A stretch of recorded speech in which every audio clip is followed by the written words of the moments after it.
Alright, welcome back mga karibin natin dito po sa ating munting channel Pinas News Review, kung saan re-reviewin po natin ang mga mahalagang balita dito sa Pilipinas. Mga simpleng komento sa mga issue dito sa Pinas. At ito nga mga karibin natin, no? Breaking news, grabe matindi to. Yan na. Kapapasok lang BP Inday, Sara nagsalita na at Dilima bumelta. Yan mga karibin natin, yan po ang ating alamin mula po rito sa channel ni Balitang Pinoy TV. Nasa description po ang full video link ng balitang ito. Subscribe na po kayo kay Balitang Pinoy TV, yan mga karibin natin, no? At kung bago ka pa lang at di pa po napag-subscribe sa ating munting channel, please don't forget to subscribe. At i-click na rin po ang bell notification para updated ka po sa lahat ng ina-uploads nating reaction video. Yan mga karibin natin, no? At eto na nga, sama-sama at sabay-sabay po nating alamin at bigyan ng reaksyon ang balitang ito. Eto na po. Okay, magandang araw sa atin lahat mga kababayan. Saan man panig kayo ng daigdig naron. Dito na naman tayo sa another episode ng ating vlogs. Pag-uusapin natin ngayon, ito po, no, si Vice President Sara Duterte ay nagpahayag po na wala siyang ambisyong tumakbo sa 2028. Dalawa po itong sinasabi ng ating mahal na Vice President Sara Duterte. No? Una, kasi siyempre, tinatanong naman siya. Alam niyo, nakakatuwa po kasi si Sara Duterte, yung mga pangarap nung isa dyan, wag na natin banggitin, no? Yung pinuno ng House of Representatives, pangarap niya na wag na natin banggitin si Martin. Ang pangarap niya, araw-araw siyang nasa balita, araw-araw siyang pinag-usapan, di ba? Pero si Sara Duterte wala pong ka-effort, no? Lagi po siyang ibinabalita ngayon lately, no? Una, gusto siyang sirain ng ating local media. Ikalawa, natutuwa sila sa bagong bagong pronouncement ni Sara Duterte. Pag-uusapan din po natin, ito pong si Leila de Lima po ay nagpasabi na nais niya na mag-iba ng posisyon ng gobyerno at papasukin para payagang makapag-imbestiga ang ICC. Alam na natin yan, no? Tungkol po yan kay Pangulong Duterte. At syempre, si Raul bilang representative po ng kabataan ay may payo po sa mga kabataang Pilipino na makiisa daw. Makiisa daw ang mga kabataan sa strike na gaganapin mula bukas. Iyan po ang pag-uusapan natin, pero bago yan, So yan na naman po mga karibin natin, yung strike na yan, no? Diyan, sabi nga po nila ka Eric, no?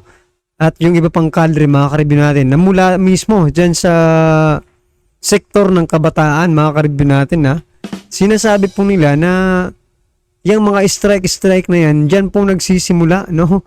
Na ma-recruit ang itong mga ating kabataan mga karibin natin. Talagang kung pwede lang mga karibin natin, wag po nating hayaan, di ba? Na impluwensyahan ni Raul Manuel itong ating mga kabataan, no? Mga karibin natin, no?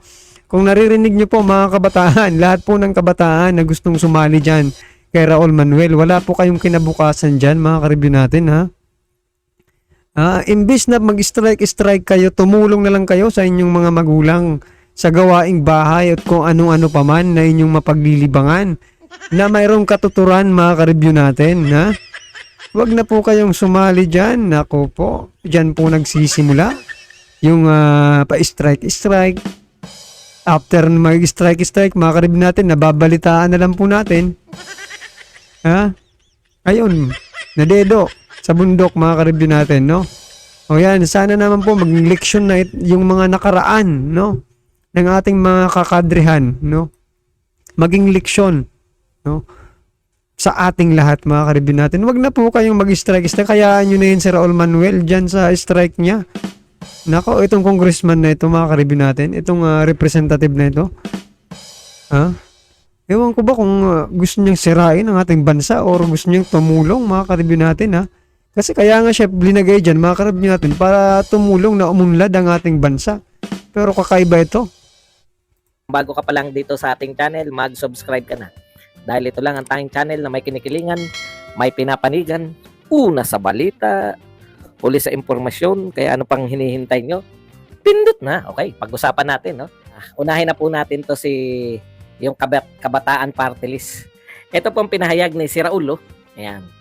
Sa mga kabataang commuters, makiisa tayo sa laban ng tsoper at operator para sa kanilang hanap buhay. Ang modernisasyon ay hindi dapat bias para sa mga malalaking korporasyon. Sa darating na Lunes, tumungo tayo sa strike centers, kausapin ng mga tsoper at dinggin ang kanilang mga panawagan. Hindi ko po alam kung ano na po ang tumatakbo sa utak ngayon nitong representative ng mga kabataan, no? Ngayon lang po ako nakarinig ng isang congressman na direktang nananawagan sa mga kabataan na pumunta sa strike, no? Makiisa sa strike ng mga driver. Hindi mo ba naintindihan na Congressman Raul? Si Raul, nang isa sa mga unang naapektuhan ng pag-strike ng mga driver ay yung mga kabataang estudyante. Hindi naman po yata nagdeklara ang mga eskwelahan na walang pasok. Kung magdedeklara naman tuwing mananawagan kayo ng rally, kung magdedeklara naman ng walang pasok, kawawa naman po yung mga kabataan natin. Hindi na matututo, no? Ikaw, ang pagkakaalam ko sa iyo, Raul, isa kang honor student. Siguro naman hindi ka naging honor student dahil pala absent ka, no? Ang gusto mo ba sa mga estudyante natin? Wag na mag-aral talaga. Nakakapanghinayang po, no? Ang pinahihirapan ninyo, ang pinahihirapan mo, Raul Manuel, yung mismong pinasasama mo sa rally. Sa totoo po, eto mag-real talk po tayo. Dahil siya ay, ang trabaho niya po ay mag-rally na mag-rally, hindi po natin siya tinututulan. Kung manawagan siya ng rally, kung manawagan siya. Pero kayo po, kayong mga congressman, pinasosweldo namin kayo, no? Pinasosweldo namin kayo. May pondo kayo. Para saan po kaya sa tingin ninyo yung sweldo ninyong mga congressman? Hindi po ba para po yan, lutasin ninyo yung mga problema ng mga nagrarally? Hindi po kayo sinusweldohan para manawagan kayo ng sumama yung mga kabataan sa nagwawelga. Ibang klase talaga ang utak na to. Okay, eto na po tayo sa tampok na balita ngayon. Dalawa po itong sinasabi ng ating mahal na Vice President Sara Duterte, no? Una, kasi siyempre tinatanong naman siya. Alam niyo, nakakatuwa po kasi si Sara Duterte, yung mga pangarap nung isa diyan, wag na natin banggitin, no? Yung pinuno ng House of Representatives, pangarap niya na wag na natin banggitin si Martin. Ang pangarap niya, araw-araw siyang nasa balita, araw-araw siyang pinag-usapan, di ba? Pero si Sara Duterte wala pong ka-effort, no? Lagi po siyang ibinabalita ngayon lately, no? Una, gusto siyang sirain ng ating local media. Ikalawa, natutuwa sila sa bagong pronouncement ni Sara Duterte. Ito po ang sinabi ni Sara Duterte. Wala po siyang ambisyon na maging presidente sa 2028. Nalito na naman. Natutuwa po ako sa mga reaksyon, no? Pagbabasahin niyo po yung mga reaksyon dito. Ito, lilinaw ko lang. Ang sinabi kasi ni Sara, dalawa po yung punto niya, no? Ang sinasabi ni Sara Duterte, mukhang okay, ay ano pa sila, no? Sila ni Pangulong Duterte, ni Pangulong Marcos ay good pa, di ba? Hindi ganoon yung pagkakasabi kasi pinagkatiwala pa sa kanya yung Pilipinas, eh. Kaya okay pa sila ni Pangulong Marcos. Yung kasi yung tanong, sumasagot lang po si Sara Duterte. Okay po yun, okay pa kami ni Pangulong Marcos. Pinagtitiwalaan pa ako. At ang pinakamalaki pong patunay na pinagtitiwalaan siya po yung caretaker, no? Kahapon nga, nakakatawa. Sabi ko nga doon, kahapon, no, kanina. Pero kahapon pa yung balita, eh. Sabi ko nga, parang Digong versus Lenny na naman to. Sila Tatay Digong, nagtatrabaho tuwing mesa ko na. Si Lenny Robredo, nagpe-press conference tuwing mesa ko na. Pumupormang nagtatrabaho. Ganun yung nangyari kahapon, eh. Habang si Sara Duterte ay totoong naglilid. Siya po yung nagmi-meeting sa NDRRMC. Si Martin naman po ay inuutusan niya sa press release. Inuutusan niya si Congressman Erwin na tignan ang mga kalagayan doon sa Mindanao para kung paano makakatulong. Nakita niyo po yung pagkakaiba. Yung isa po tunay na nagtatrabaho, NDRRMC na. Yung isa naman ay pumuporma. Pero yung pumuporma lang, yun yung Yun yung binabalita ng media. Kasi yung kay Sara Duterte, sa Facebook niya lang nakita ko eh. Okay. Eto po, lagi po nilang sinasabi na, eto na naman ang mga Duterte. Kasi nga po mga karibyo natin, itong 'di ba si Tamba, kaya nasabing gaya ni Lenny mga karibyo natin kasi nga po nagtatrabaho lang sa camera mga karibyo natin. Ha? Pero itong mga Duterte mga karibyo natin, alam po natin 'yan, no. Talagang hands-on po 'yan kung magtrabaho. Pinupuntahan talaga yung mga pumupunta sa grounds mga karibyo natin, 'di ba? Nakita po natin 'yan nung nakaraang administrasyon. At may cameraman o wala, nagtatrabaho po sila.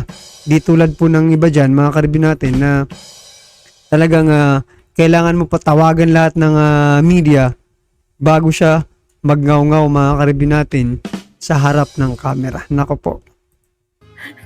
Alam po ninyo, yung mga pagsasabi na hindi tatakbo, no? Ang tangi pong nakakalusot niyan, ang tangi pong mga tao na ginagawa yan sa paulit-ulit na pagkakataon. Kaya po ng mga Duterte, no? Kahit na paulit-ulit po nahihiwagaan yung mga tao. Paulit-ulit po ng yung pong paglalaro po doon sa tatakbo at hindi tatakbo. Sa totoo lang, ginawa na pong ano yan. Hindi niyo po ba alam? Tuwing magpa-file sa filing ng candidacy, nakabantay po lahat ng media. Magpa-file ba si Sara Duterte?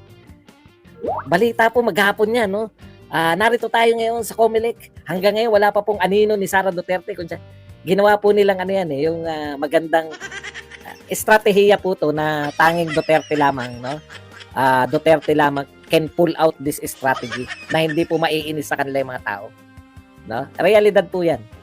Ngayon, kahit po paulit-ulit to, nahihirapan pa rin po yung mga kalaban ng mga Duterte kung ano po ang nararapat nilang gawin, no? Pag nagdeklara na si Sara Duterte na hindi siya tatakbo, definitely, mahiwagaan sila. Ano ang gagawin natin?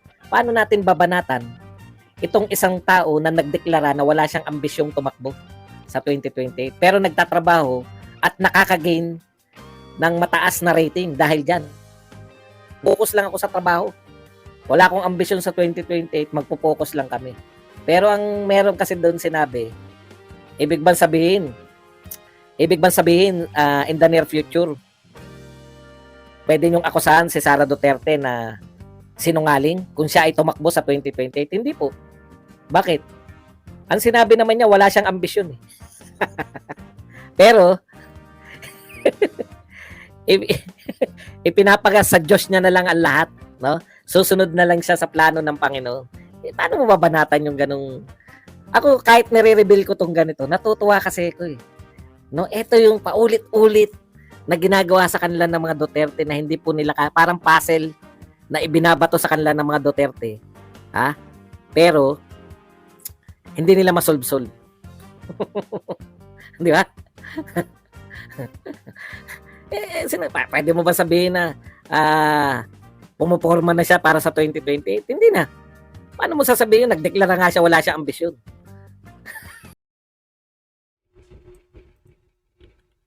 So yan mga karibyo natin, talagang yan na naman, no? Hindi na naman tatakbo itong ating mahal na Vice Presidente sa pagkapangulo sa 2028 mga karibyo natin. Nagdeklara na po. Pero hindi pa rin yan final mga karibyo natin kapag napakalayo pa po ng 2028, no? At saka taong bayan rin naman ng sumisigaw, no? Di ba nung nakaraan nga, Ran Sararan yung sigaw ng bayan mga karibyo natin. So hindi natin masabi kung sa 2028 Ran Sararan pa rin ang isisigaw ng taong bayan, no? Yan mga karibyo natin, wag po nating antabayanan po natin ang 2028, malayo pa naman pero sige lang. Laban lang BP Sara. Tama po yung desisyon nyo na magdeklara kayo ng hindi muna kayo tatakbo, no? Wala kang ambisyon, no? Mga karibyo natin. Sapagkat malayo pa naman at kailangan mo talagang mag-focus sa trabaho ngayon kasi napakarami pong sumisira sa inyong pangalan mga karibyo natin, no? O, di bali na, sige, siraan nyo lang ng siraan, trabaho lang din ng trabaho para at least makita ng taong bayan kung sino ba talaga ang karapat-dapat, no? na maging presidente sa susunod na eleksyon. Yan mga karibin natin. At yan nga po yung panawagan ni Raul Manuel mga karibin natin, wag na pong hayaan natin yung ating kabataan na sumama sa kanya dyan sa strike na yan mga karibin natin. Wala rin naman kayong mapapala, no? Dyan sa imbitasyon ni Raul Manuel. Yan mga karibin natin bantayan nyo po ang inyong mga kabataan. Nako talaga Wala na yung mga karibin natin. Ano naman po ang inyong reaksyon? I-comment na po sa baba para at least alam po ng ating mga kababayan ang inyong pong nararamdaman patungkol po dito sa balitang ito. Alright mga karibin natin, kung bago ka pa lang at di pa po nakapag-subscribe sa ating munting channel, please don't forget to subscribe. At i-click na rin po ang bell notification para updated ka po sa lahat ng ina-upload nating reaction video. Yan mga karibin natin, huwag din pong kalimutang mag-subscribe kay Balitang Pinoy TV. Nasa description po ang full video link ng balitang ito. Subscribe na po kayo. Balitang Pinoy TV. Maraming salamat po.